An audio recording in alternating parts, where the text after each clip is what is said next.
You're listening to a Frequency Podcast Network production. The Brock and Dalby Podcast. This is the Brock and Dalby Podcast.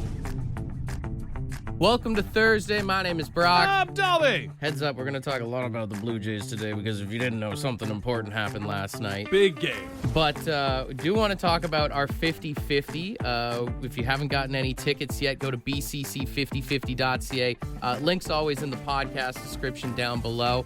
But we hit $60,000, which means we're getting shot with a paintball.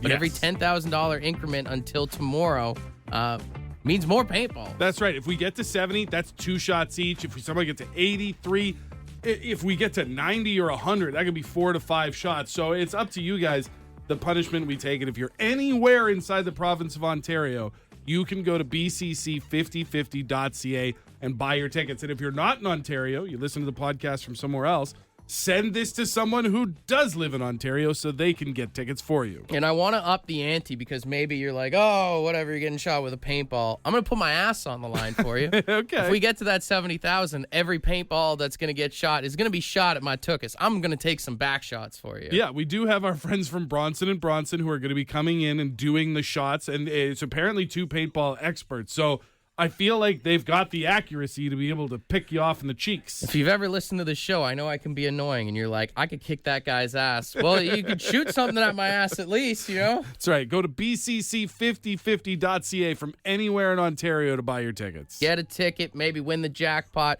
punish us, or at least help out a great cause, Breast Cancer Canada. This is the Brock and Dalby Podcast. We got to give a huge round of applause to Buck and Dan on the commentary. Sounded good. Well, they sounded fantastic, but they only slipped up once on Schlittler last night. I don't know if anybody else caught this, but Tonight he is lined out and struck out. The Blue Jays have only struck out twice against Schlittler through 6 innings. What a time. Is that your little giggle? That is me giggling. Yeah. We're sitting there, me and Courtney were like, oh, they finally did it. He did it. You're just waiting for it the whole time, man. I mean, if that was me, I'm even scared to say it now. Take your time. Schlittler. That's a tough name as a broadcaster, dude. It is, and it's awful in so many different directions because obviously right off the bat, that is a very important L in Schlittler. Mm-hmm. And then even if you look past that, like the first thing anything that's Hitler is probably not an easy name to grow up with. Oh, post World War II. Playing sports too? Schlittler? Oh, that kid probably went through some real schlit. Like, how many times do you think referees almost teed up his coaches thinking he was yelling profanity when he was just trying to call line changes? He had some real slitty days, I'll tell you that much, dude.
The Brock and Dalby Podcast. Have you seen the clip of Vladimir Guerrero and David Ortiz taunting Derek Jeter and Alex Rodriguez? I've watched that clip so many times this morning, and just watching A-Rod slowly die inside is my favorite. For those of you who don't know, David Ortiz, famously from the Boston Red Sox, and of course Alex Rodriguez and Derek Jeter from the New York Yankees, they're all on the panel for like Fox Sports Baseball now. And whenever the Yankees lose, David Ortiz, because he was their rival, always likes to go, Yankees lose. and well, they interviewed Vladimir Guerrero at the end of the game, and listen to this. Yankee lose. The Yankees lose. Let's go, baby. Let's go. And they just keep going and going, and Alex Rodriguez and Derek Jeter are sitting there, and then they just start looking so pissed off. Well, that's the thing is like Vladdy kind of does it out of nowhere, and everybody pops. Like even Jeter and A-Rod are like, "Oh, that's funny," and then him and Ortiz do it like 15 more times each. They just keep going. The Yankees lose. The Yankees lose. Yankees lose. Let's go, baby. But you don't take it personal. I get it. One more. The Yankees lose. Oh my God. And like I feel like Jeter is kind of being like he's also by the end he's done with it, but he's being a better sport. But A-Rod the whole time is just like, okay, guys, enough. Yeah. I think all of us last night we had this energy. Yankees lose. The Brock and Dalby podcast. The Brock and Dalby Podcast.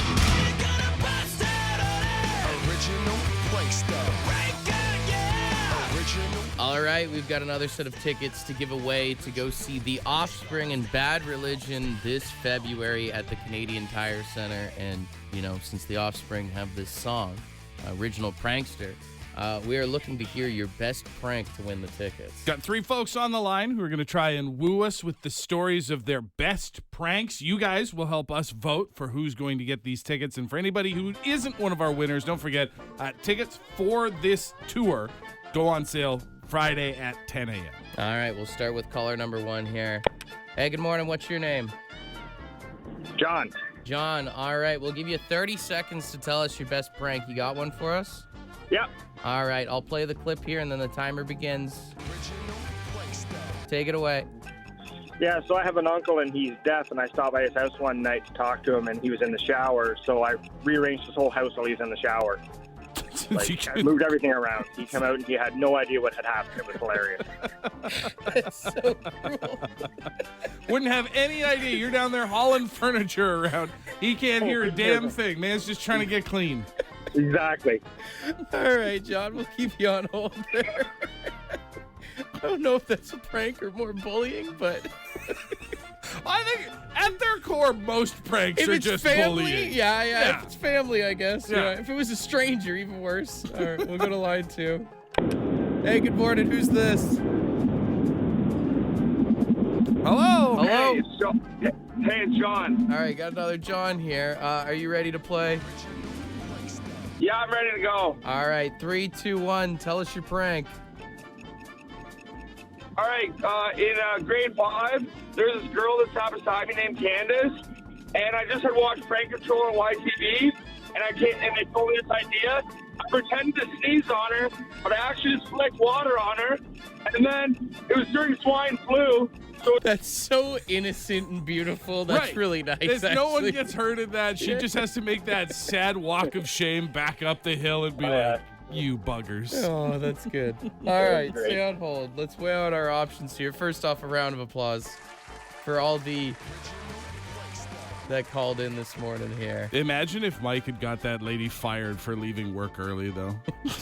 What are we thinking here? Line 1, line 2, line 3. Is it messing with your deaf uncle? Yeah. Is it fake sneezing during swine flu at school? Or is it changing the clocks on your coworker who is retiring? I think for me, the sheer scope and effort put into moving and rearranging all the furniture in the house of a deaf person while they're in the shower is such a good prank. Yeah, everyone seems to think line 1, 2. Are you still there, buddy? I am still here. Congratulations. Your uncle might not have appreciated, but we sure did. Ding, round of applause. And tickets to go see The Offspring and Bad Religion are yours, my man. Awesome. This is the Brock and Dalby Podcast. The European Union is kind of siding on the same end of that argument, and they're going to be putting through legislation in the European Union to ban the use of what they're calling meaty terms Okay. when labeling vegan food. The 7 specifics are steak, escalope, sausage, burger, hamburger, and then egg yolk and egg white. Basically saying to protect farmers and cattle farmers and all these other people that put out these products in their original form, it's not fair to let someone call it a veggie burger when it's missing the key ingredient, that being the burger. I do agree with like a few of them. The burger one is funny to me because like what part of the animal is a burger technically? Right, like burger is more of like a delivery method as opposed to like a meat specifically. I'm sure some corporation paid good money for like that ruling, but I do think that is hilarious. I mean, what are they going to call the veggie burger? Like, yeah, I have depression discs is probably. yeah. Well, that's what they say. They said products will have to be sold under descriptive new terms such as discs, or another one that they use as an example is vegan sausages. Okay. We'll not be able to call them sausage anymore. They'll have to call them things like plant-based tubes. Oh, God, that sounds horrible. Imagine telling somebody like, hey, when you go to the grocery store, can you pick up some plant-based tubes for dinner, please? Want to give me some veggie tubes? Where do you guys keep the tubes? Are the tubes over by the meat or are they over by produce? You know what? I do agree that it is the funny idea of like, if it's vegan or if it's vegetarian, why do you got to persuade people? Like I've seen like vegan chicken wings or something like that. Right. Joe, you might as well just call them veggie sticks at that point. Vegan chicken nuggets are just soy chunks, and you can't tell me otherwise. Basically, now will they finally have a resolution or a solution rather to the question of almond milk? Like, oh, actually, that already exists under legislation in the EU. Does it? I didn't see almond, but I assume it's the same. They classify milk as having to come from an udder. So if you go to a grocery store in some parts of the European Union, you can't buy oat milk. You can buy oat drink. Oh, okay. Which sounds like the worst breakfast item of all time. It's better than what I was thinking. I was going to say call it nut juice, but that seems a little out of pocket, doesn't it?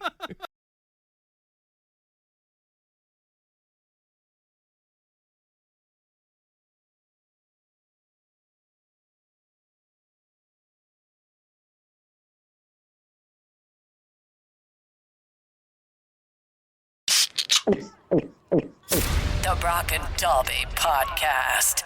762-555, in your opinion, what is the best month of the year and what is the worst month of the year?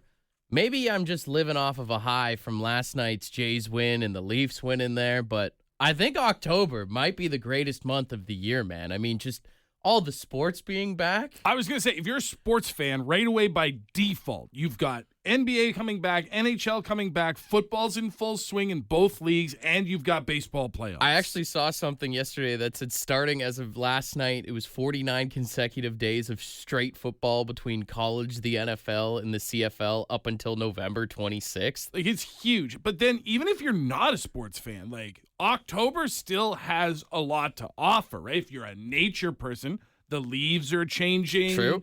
Which, I mean, maybe that's raking and blowing, and that's not everybody's favorite, but the colors are pretty. Also, the weather's not too bad. It's not too cold just Right. yet, right? You're not freezing your ass off. You're also not sweating your ass off, too. There are still nights where you can leave the window open in the bedroom and not wake up freezing. You can have the AC off and the furnace off as well. Just let the whole system rest for a little bit. Saving money for once in the house. Yeah, and you get that nice crunch when the leaves do fall and you're walking. I love a crunchy leaf walk. I mean, think about it from all different perspectives, too. Like, hunting season is in effect as well. And it just, like, a great time for food as well. It's chili season. Yeah, absolutely. Thanksgiving's coming up. Thanksgiving, candy. It's a great time to be fat. Yeah. I love that we were both, I feel like, trying to hold off on being the one that's like, and Halloween candy's on sale. Exactly.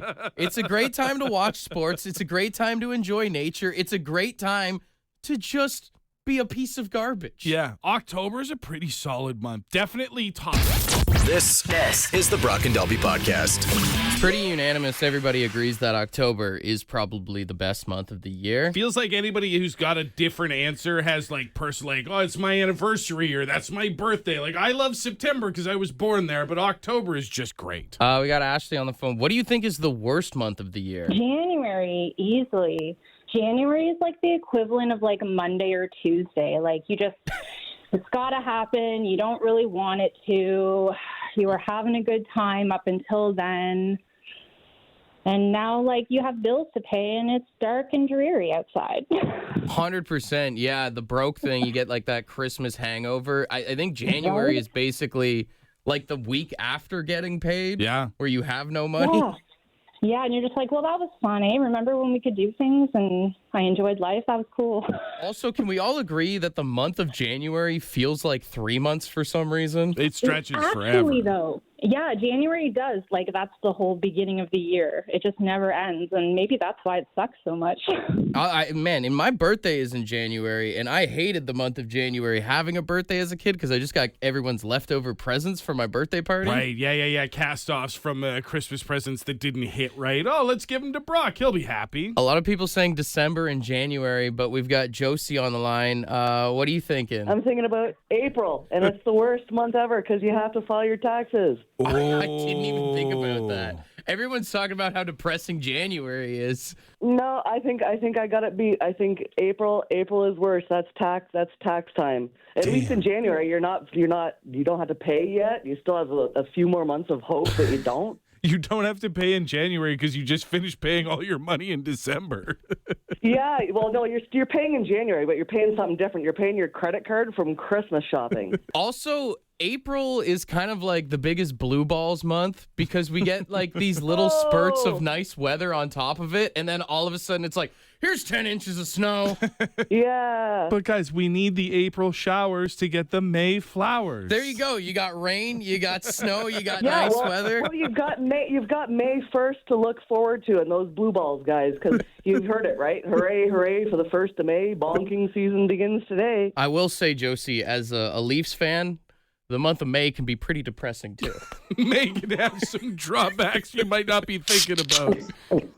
The Brock and Dalby Podcast. Hey, heads up. Soon enough, you're going to have to start paying for leg room on planes. Really? Yeah, WestJet has announced now it's only in certain Boeing aircrafts, but they're going to start introducing different seat classes. So they're going to have economy, they're going to have extended comfort, and then premium as well. So any of those wanting to recline in a seat will have to book the premium seats, which they will only have 12 of on a plane. Oh, so you're saying they have to you have to pay to recline your seat. That's what I'm saying. All the other seats won't recline. Yes.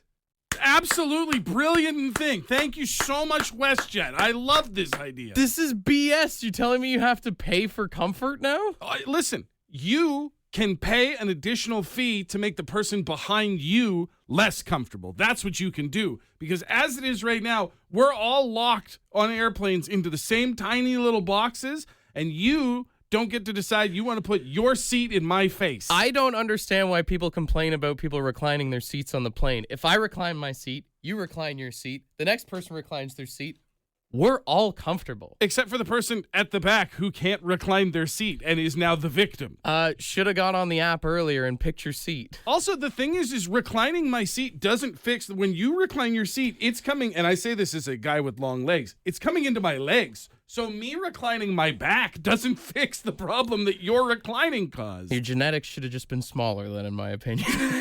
It's the one time you get to say that. I don't know. For me, I'm just so sick of WestJet and all these airlines just upping the charges for everything. We see it with the checked bag. We see it with the carry-on, all this stuff. And now you're just going to have to pay to just even have a reclinable seat is ridiculous, at least in my opinion. I mean, I'm being facetious. I hate reclining seats, and that's a whole different argument. But at the same time, if every airline seat was of an adequate space, then the reclining wouldn't be a problem. So it's like, yes, this is stupid because you're adding another fee for people to try to be comfortable on top of it when there are other things we could be fixing first. I just find it ironic because I don't know if you remember years ago, WestJet's slogan used to be something along the lines of something about like making you more comfortable. You know what I mean? Like, and now they're just taking everything of that away. Like even the whole thing with WestJet was they used to have satellite on the planes.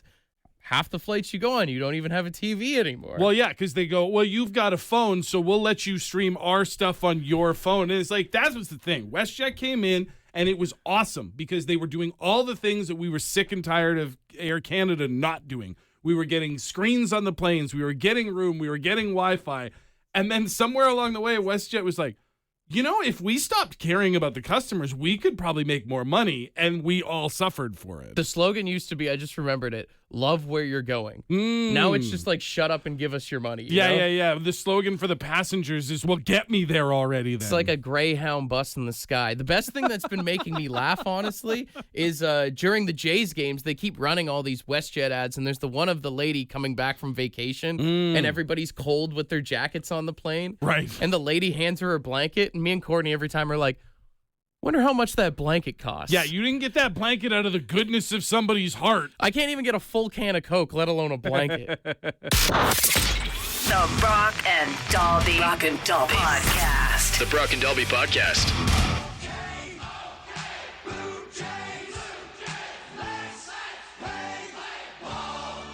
All right, we're all celebrating the Blue Jays winning, and I'm hoping we can get a true Blue Jays fan, or at least a bandwagoner who's paid enough attention here to go 3 for 3. That's right. Whoever wins today is going to get $100 in Lotto 649 tickets. Nobody won yesterday, so this weekend's jackpot, $34 million for the gold ball. For the first time since we've started this contest, Rob here says he wants to do the trivia. That's right. Rob, how you doing, brother?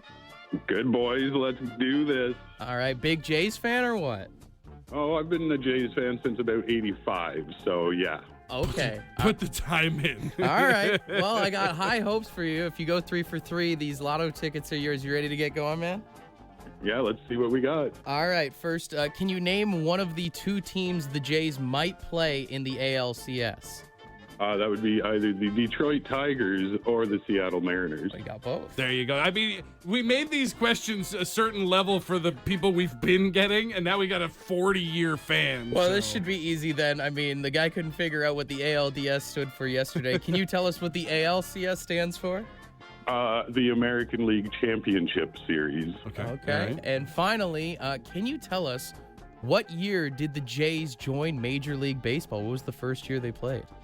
That would be my birth year, 1976, but they played the actual 1977 season. Well, let's run through it here. Wow. So can you name one of the 2 teams? He got both, Tigers and the Mariners, ALCS, American League Championship Series. And I thought he was going to get it wrong for a second there, but he is 100% right. Founded in 76, and they started in 1977. 3 for 3. Easy work for you, Rob. Well done, sir. We want it all, boys. Love to hear it, man. $100 in Lotto 649 tickets is yours. If you win this big jackpot on Saturday, some nickels and dimes for the fellows. Are we going to the World Series or what? Oh, I'll be taking you to Seattle and then taking you to Philly, where we're going to play the Phillies for the World Series. Man's calling a shot for the rest of the playoffs is wild. Let's go, Jays. Thank you so much for being the first one to have ultimate success and so much confidence here. Yeah. And for everyone who's been saying my questions are too hard, can you tell them that they're not? Yeah, those are super simple, honestly. And the one thing that makes this even better is we beat the Yankees. Let's go. Yankees lose. Yankees lose. This is the Brock and Dalby Podcast. Just send us a text for now. 762-555 is the number. Send us a text. Send a text now. You can ask us anything and we'll try to read it on the radio. Such an aggressive start. It's called passion, dude. I hear it. I hear it in your voice. All right, let's get her going. 762-555. First question. Well, it's not really a question. It says, not really a question, but more of an opinion. I don't trust any food critic who's skinny. Would you guys agree? It's one of those things where, like, it's same with when you see professional eaters, competitive eaters that are skinny. I just have to assume that they're on a real strict fitness regimen to allow them to eat so much. The professional eaters, I agree with on that, but like the food critic, it's like, I don't know if you're actually appreciating the food as much as you should. That's just, if you're a skinny food critic, then yeah, I don't really trust your opinion. If you're kind of like built, athletic, then I can be okay because I assume you're working it off. But man, if I see somebody that looks like me and they tell me the food is good, I'm like, I bet the food is good. If a big guy tells you this is the spot, it's the spot, man. What was that guy? I think it was like a Five Guys burgers and fries taste tester. The guy was like, damn. Just this huge fat guy. I was like, I never wanted to try a burger more in my life. We got a text here. It says, any suggestions for a single guy over 50? And please don't say the nursing home. I mean... If you don't live in a nursing home, you definitely shouldn't go to one to pick up. But I do feel like there are some apps that are leaned more that way if you can handle doing the digital thing. There are also lots of community programs and stuff to encourage people as they get older to get out and mingle. Let's get real. Do you have money? If you got money. Well, sure. If you got lots of money, there'll be lots of stuff coming your way. I'll tell you that right now. What color is your credit card? Go to any bar and put it on the table and someone will come talk to you. Flash some of that colorful money at the bar. I'm telling you, you won't have any problems. You go a little late night to a few places. There's some wildcats, if you know what I mean, out there. So. If you're looking for love, though, I would just say try and get out as much as you can. Love is love, whatever you want to call it, you know? What's another one here? It says, what are you having this weekend for Thanksgiving? Turkey, the healthy choice, or ham, the wrong choice? Brother, you came to the wrong place. I'm a hammer. I feel like every year we talk about this. Ham Nation, dude. Yeah, no, it is about time for that annual reminder that your mom never made a good turkey in your life. I don't need to defend this because every year I say it and we get a million text messages of people agreeing with me that turkey, you need to put the gravy on it. You have such a colorful memory. Every year people go, you haven't had a good turkey yet. And you only read the people who are like, yes, I like ham. And you like to pretend that you have this unanimous support, like turkey is still not the most popular food. Turkey versus ham is like politics. I only read one side of it, all right? We will be having a turkey for our family dinner. Wrong and choice. I look forward to it considerably. Enjoy your dry-ass turkey. Someone said, how do I persuade my mom to put a TV in our dining room to watch the Jays game on Sunday? I mean, honestly, with technology now, you don't need a full TV. But if you're looking at your phone, depending on how serious your mom is, she might hate that even more. Well, I think the thing is I think you'll have an easier time convincing your mom to put a tablet or a TV somewhere, or a phone in the vicinity of the table than, hey, what if we went and bought a flat screen and bolted it up in the dining room? I mean, I think you could just be like, what I'm thankful for this year is the Toronto Blue Jays. If your mom doesn't want you watching sports at the dinner table, using your Thanksgiving thankful moment for sports is not going to go over well. Hey, as a Toronto sports fan, they have no idea how thankful we are for this. Want to be a part of the podcast? Leave a message on the Bad Line. The Bad Line is the answering machine for the Brock and Dalby Show. To get the number, text the word BAD to 762-555. Thanks for listening to the Brock and Dalby podcast.